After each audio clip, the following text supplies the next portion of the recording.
One of the challenges of diabetes is the diet. One of the challenges of Antarctic polar travel is that you have to eat 6,000 calories a day. How do you do that? Well, you take your morning cereal in your large bowl. Now, I'm not making this up. This is too disgusting to make up. And you add a little olive oil to your breakfast cereal. You already have a little milk in there, a little hot water, a little bit more just for extra. And you sort of mush this around. Now bear in mind you've just slept all night, your eyes are cold, your face is numb, and generally you look forward to breakfast, and just because it is breakfast and you're doing a polar meal, you add a little butter. And you mix that around, you're thinking, well, this is a great way to start the day. You know, just to top that off, what I'll do is I'll take my coffee. I've added a little chocolate for some extravagance. It says, why don't we put the rest of the butter in the coffee? And we'll just let's sit on down there, start our day.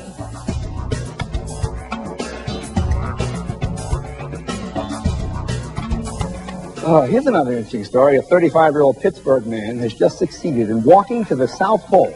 Are you the Pittsburgh? Oh, there you go. Who'd you know to get those seats? Wow. Took him 61 days to walk 680 miles. Isn't that amazing?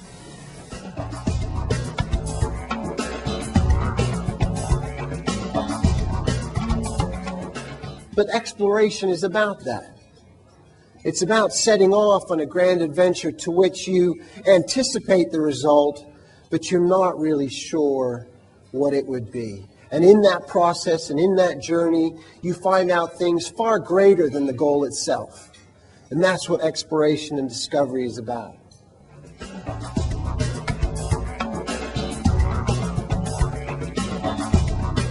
And at around 10 in the morning, we get a radio call from our friend Mark. And Mark has just made the summit of Mount Everest. Mark turns around and starts on his way home, goes down the Hillary Step, which is a 40-foot sheer cliff that guards the summit. He rappels down that, goes down backwards. And at the South Summit, he gets on the radio again. It's now around 2 o'clock, a little late in the afternoon. He's moving slowly, and he calls us. And we hear him. And he says that he's just going to sit down and rest for a minute.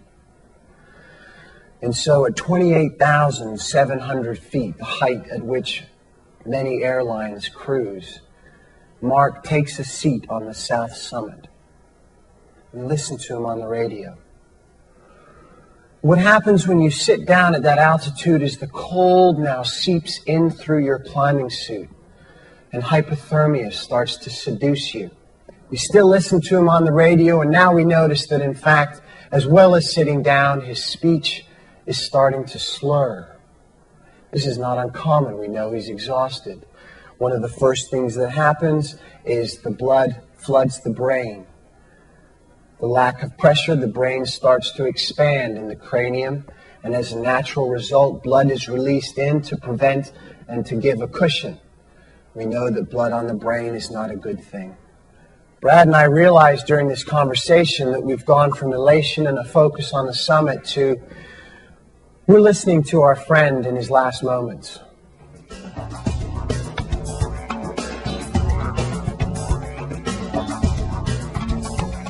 Now we don't know each other very well, and this is our first introduction. But if you can imagine boiling water freezing before it hits the ground, you're thinking to yourself, calls of nature. I'm here to tell you it's a planned affair. It's a very quick event.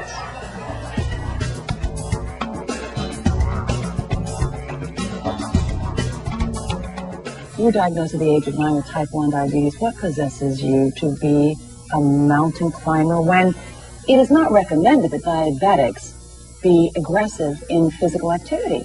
Well, that was really the point as a kid. I always grew up with, you can't do this, you can't do that. And part of our objective with the expedition is to demonstrate that with good management, children and adults can live healthy lives with diabetes.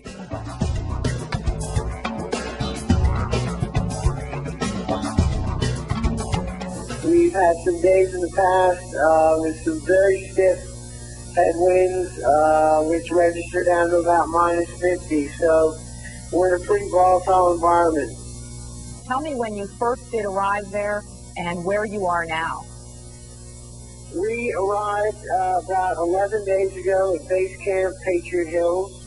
From there, we've been pulling our sleds for the last 10 days.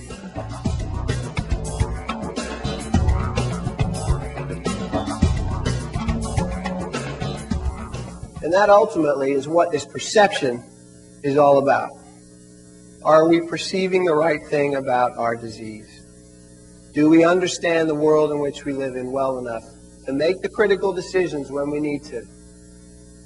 Are we overwhelmed by the disease and the environment around us, or are we focusing on the one step in front of the other?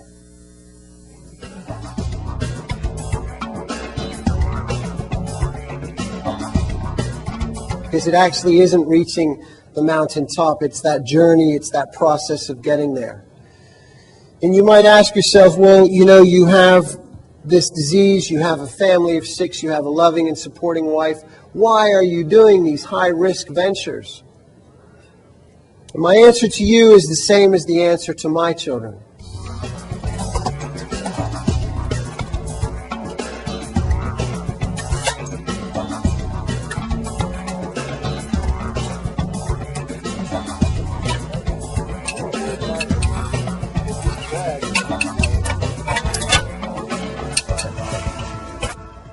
When we find that one thing or that one person that adds richness to our life, color, depth of sound, taste, palatability of life, and I think it's our obligation to embrace it to the very best of our ability.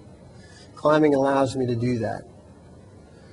If I take it one step further and suggest to you that in your everyday lives you have mountains to climb, it may sound crass. Let me suggest that our dialogue speaks to mountains. We challenge people to reach the peak of their performance. I guarantee you none of you went to work aspiring to be at the bottom of the ladder of success. Achievement, overcoming, standing on top, being in the best, that is what human beings are about. And we're no different in that fashion. So I encourage you to embrace that when you next do what you do.